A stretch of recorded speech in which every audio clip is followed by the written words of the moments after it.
welcome to Jim and Jay's final say post Spurs, where Palace lost 1-0 to a second half goal. I'm Jim Daly, and this is my review of the Spurs game. I just got back from White Hart Lane. The tube took ages, and I was a little bit hungover because I went to a friend's birthday party last night. Palace game didn't really help with the hangover at all because it wasn't the best game in the world to watch. Palace were just a bit flat. They weren't really at the game at all throughout any of the game, really. But sort of weathered the Spurs storm early on, and you think, okay, Palace are going to, Spurs are the home team, fine, Palace will withstand that and then get back into the game. Didn't really happen at all. Palace never really had any sort of periods of possession. They were just constantly on the back foot and trying to contain Spurs, which they did do, to be fair, and Spurs didn't have that many chances. But Palace never really felt like they were in the game at all, and it was not particularly enjoyable to watch as a Palace fan. It felt a little bit like watching Palace a few years ago. These days we're all fairly confident that Palace will give teams a proper game, but today it was a bit like waiting for the inevitable, and that came in the second half when Song Hyun-min scored a very good goal. He was probably the best player on the pitch, to be fair, all game. He was constant running and used the ball well. Alex McCarthy, potential questions over the goal. Probably should have done better. Let it through his legs. Frustrating one, because I think McCarthy, again, he's drawn criticism from Palace fans, but I think he's been good for us.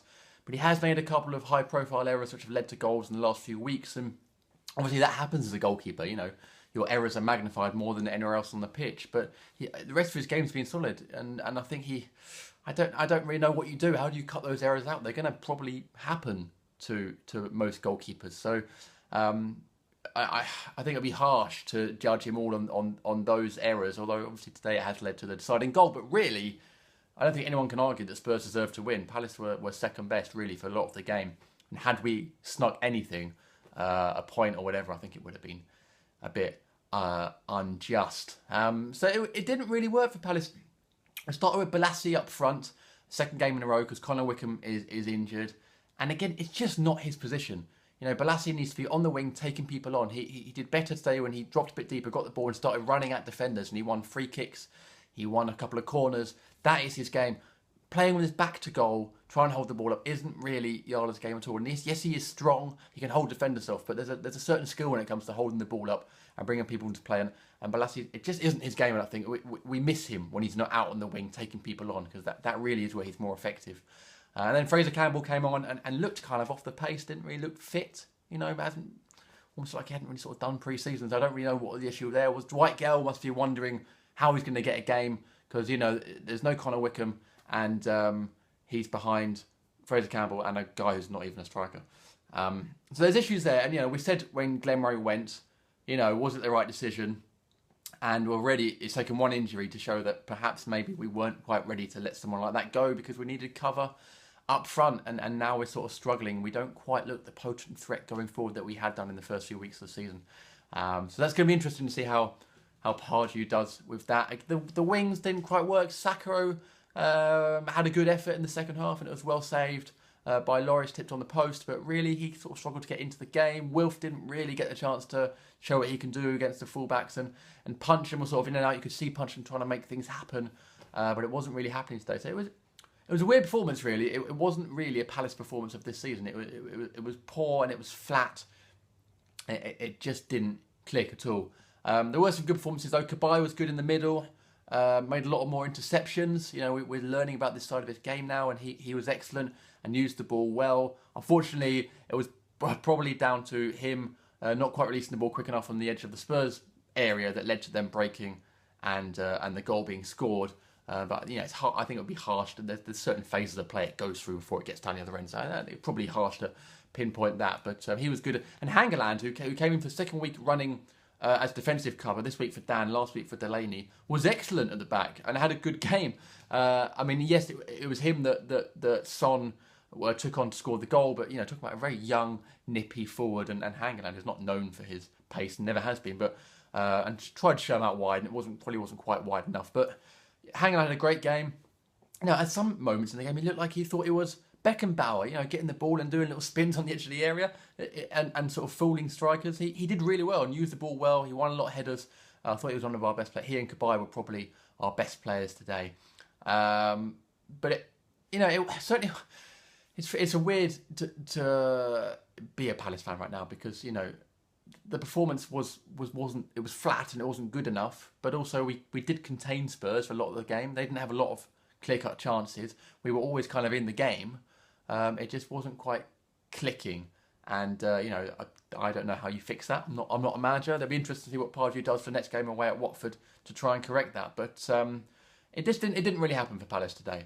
But we've got through those fixtures now. We said at the start of the season that Chelsea, Man City, and Spurs would be tough ones. We've got 3 points from those. So that's not too bad. We've now got 9 points from 6 games. So not a bad start to the season at all. And now we've got some very winnable games coming up in the next few weeks. So hopefully we can get back on track.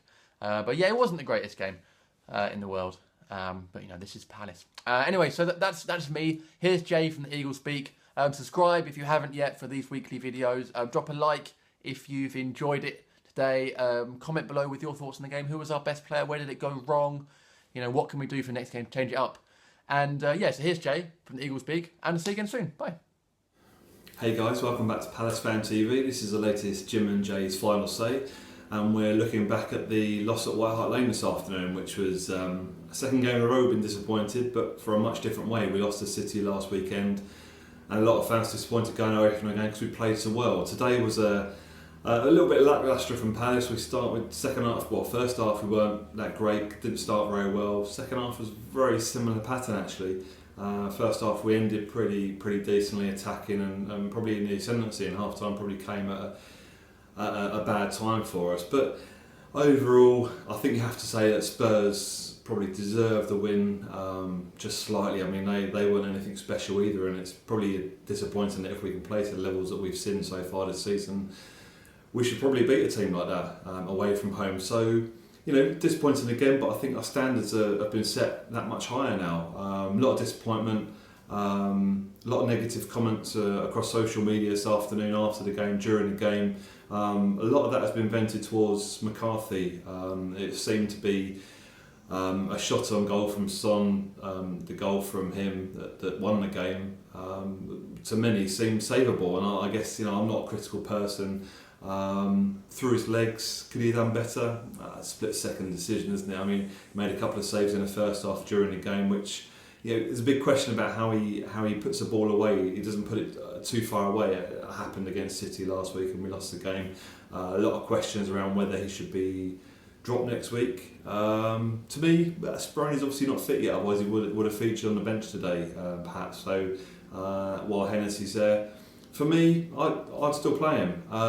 Controversial perhaps, but he's done well so far. He's made a few good saves, and to be fair, a lot of the players on the pitch today made mistakes, and not all mistakes end in goals when you're an outfield player. But I'm not a critical guy. I think it was an off day across the boards, really. Zaha was taken ill before the game in the warm up, and as the first half went on, it became clear that he would go off at half time. But I think we really missed somebody like Connor Wickham today, holding up the ball up front. He would have given that back line a lot of stick, and we missed somebody, a real out and out striker to hold the ball up, and we missed that with the attacking prowess that we have coming through the midfield. We had nobody to really kind of play off that and play players in as such. So Blassie works hard up front, but I think for me Hangeland was excellent at the back. Missing Scott Dan today for an injury, we don't believe it's too bad.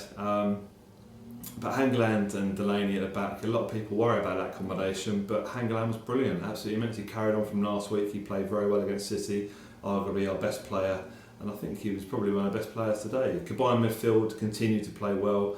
Can't do everything on his own in the midfield, I'm afraid. And we're up against a team which didn't particularly overrun us as such. There's certain points in the game where they had a lot of the ball and had a lot of possession throughout the game, but I feel disappointed for losing the game. I don't think we should have, anything like our best. We would have lost that game. But a lot of players had an off day, but we missed having a real striker to hold up the ball for us. Elsewhere, Soiree. I mean, he played well at left back as ever. Soiree and Hangeland. Defence stood up pretty well throughout, actually, even without the marshalling of Dan in the centre there. So, all in all, we've lost a game, 9 points in the first 6 games. I mean, I'll go back to the start of the season. If somebody had said you'd have 9 points our first 6 games, then I think a majority of us would have taken it. But I think it's disappointing because of the way we've played so far up until now. McCarthy in the middle wasn't great. I think because he's set such high standards, that's the problem. Worked hard, no doubt, carried on trying, but he went off and much came on for him later on. Interesting notes, Ledley was on the bench today, Jednak wasn't, so we missed the likes of Gale wasn't even on the bench as well. But the squad, we have so much to choose from, but big question marks about the goalkeeper situation at the moment, as well as a striker situation. Playing 2 games in a row without a striker, it almost came off for us last week against City. Not so much today. I think we got found out of that a little bit today, and the whole performance from the majority of the team was kind of lacklustre. But hey, we move on. It's football. It happens. We only lost 1-0. We were still in the game right until the closing minutes, injury time. So we look ahead to a cup game in a week against Charlton, which a lot of people are looking forward to. It's a game that we hopefully can expect a response from the team. I think it'd be interesting what team comes out, plays that game, but it's a game that the players should be up for. Pardew knows kind of what it means playing a team such as that, quite local, and a cup run. I mean, I think we need a cup run this year. We've got a squad capable to do so why not go for it? So thanks for watching as ever. Subscribe to the video, the Palace Fan TV below this video. Leave your comments as ever. We'd like to know what your thoughts are on the game and obviously these videos as well. And we'll be back next week with our review of the Watford game, and we might touch on Charlton in the week as well. So thanks for watching. Cheers, bye.